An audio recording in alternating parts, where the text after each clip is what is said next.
15살까지 노예였습니다. 정규교육도 제대로 받지 못했습니다. 그런데 훗날 그는 철도 노동자들이 목숨을 걸고 하던 일을 기계가 대신하도록 만들었습니다.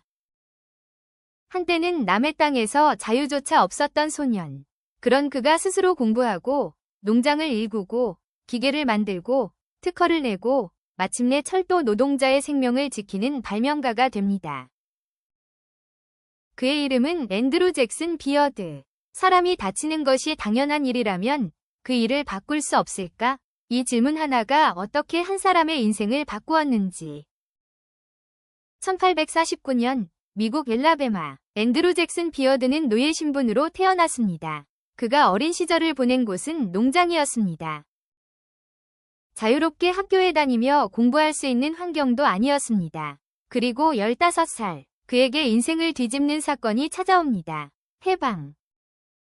비로소 자기 삶을 스스로 선택할 수 있게 된 것입니다. 하지만 자유가 곧 성공을 의미하는 것은 아니었습니다. 교육도 부족했습니다. 돈도 많지 않았습니다. 그가 선택할 수 있었던 것은 우선 일하고 살아가는 것이었습니다. 그는 농부가 되었고 결혼한 뒤 농장을 떠나 직접 땅을 마련했습니다. 엘라베마에서 약 80에이커의 농장을 구입해 생활을 꾸려나갔습니다. 그런데 여기서부터 이 사람의 진짜 성격이 드러납니다. 비어드는 정규교육을 거의 받지 못했습니다. 그렇다고 배우기를 포기하지 않았습니다. 농사를 지으면서 기계를 관찰했고 목공일을 익혔고 대장장이 일도 했습니다. 그리고 어느 순간부터 그는 기계를 직접 만들기 시작합니다. 농사를 짓다 보니 이런 생각이 들었을 겁니다. 이 농기계는 왜 이렇게 움직이지? 이 부분을 바꾸면 더 편하지 않을까? 그의 첫 번째 특허는 1881년의 조절식 이중 쟁기였습니다. 쟁기의 날 사이 간격을 조절할 수 있도록 만든 것이었습니다. 1884년 그는 이 특허권을 $4,000에 팔았습니다. 그리고 또 하나의 쟁기를 개발합니다. 1887년에는 쟁기날의 각도까지 조절할 수 있는 새로운 설계로 특허를 받았습니다. 이번에는 특허권을 $5,200에 팔았습니다. 여기서 첫 번째 반전입니다. 학교를 거의 다니지 못했던 사람이 발명으로 돈을 벌기 시작한 것입니다. 그런데 그는 그 돈을 흥청망청 쓰지 않았습니다.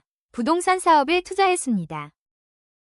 비어드는 계속 기계를 연구했습니다. 농업기계에서 시작한 그의 관심은 점점 더 넓어졌습니다. 1890년대 초에는 회전식 증기기관과 관련된 특허도 냈습니다. 그는 기계의 원리를 책으로 배운 사람이 아니라 직접 만지고 고치고 실패하면서 배운 사람이었습니다. 그리고 마침내 그는 철도 산업과 만나게 됩니다. 엘라베마엔 채터누가 철도에서 일할 기회를 얻었습니다. 여기서 그의 인생을 완전히 바꾸는 장면이 등장합니다. 19세기 미국의 철도 현장.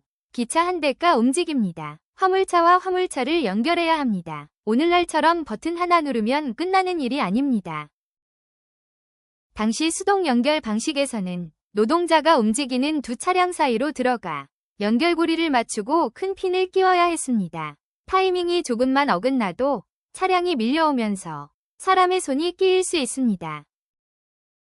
팔을 잃을 수도 있습니다. 다리를 잃을 수도 있습니다. 심하면 몸 전체가 차량 사이에 끼어 목숨을 잃을 수도 있었습니다. 생각해 보십시오. 기차가 움직입니다.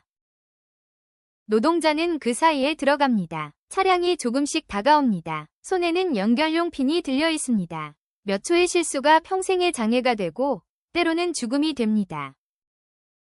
비어드는 철도 현장에서 이 위험한 작업을 접했습니다. 그때 그의 머릿속에 어떤 생각이 떠올랐을까요?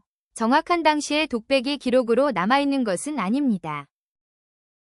하지만 그의 발명과 특허를 보면 문제의식은 분명합니다.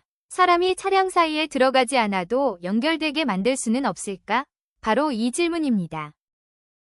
이것이 오늘 이야기의 핵심입니다. 발명은 항상 무엇을 새로 만들까? 에서 시작하는 것이 아닙니다. 때로는 왜 이 위험한 일을 사람이 계속해야 하지? 에서 시작합니다. 여기서 반드시 짚고 넘어가야 할 중요한 사실이 있습니다. 비어드가 자동 철도 연결기 자체를 최초로 발명한 것은 아닙니다. 이미 앞서 엘리 제니가 1873년에 자동 연결기의 중요한 형태를 개발했습니다. 비어드의 공헌은 그 기존 기술을 더 개선한 것이었습니다. 그는 1897년 자신의 개선된 자동 연결기로 특허를 받았습니다. 그리고 1899년에도 추가 개선에 관한 특허를 냈습니다.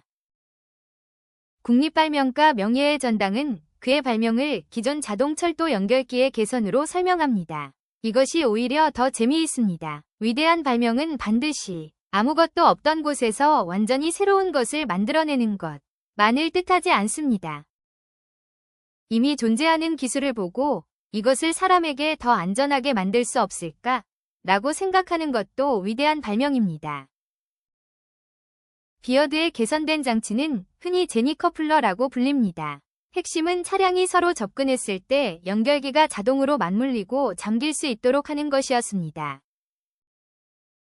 비어드는 한 번만 특허를 받은 사람이 아닙니다. 철도 차량 연결과 관련해 3건의 특허를 받았습니다. 그리고 그 특허권을 철도 산업에 팔았습니다. 그 돈으로 부동산을 구입했고 나중에는 엘라베마에서 택시 사업까지 시작했습니다. 발명에서 얻는 경제적 기회를 다시 자신의 삶을 만드는 데 활용한 사업가이기도 했습니다. 앤드루 잭슨 비어드. 그는 세상을 뒤집는 거대한 이론을 만들지 않았습니다. 그저 한 가지 질문을 던졌습니다. 사람이 다치는 일이 당연하다면 그 당연함부터 바꿀 수 없을까? 여러분, 오늘은 노예로 태어나 발명가가 된 앤드루 잭슨 비어드를 소개하였습니다. 발명은 하나의 질문에서 시작한다는 것을 잊지 마세요.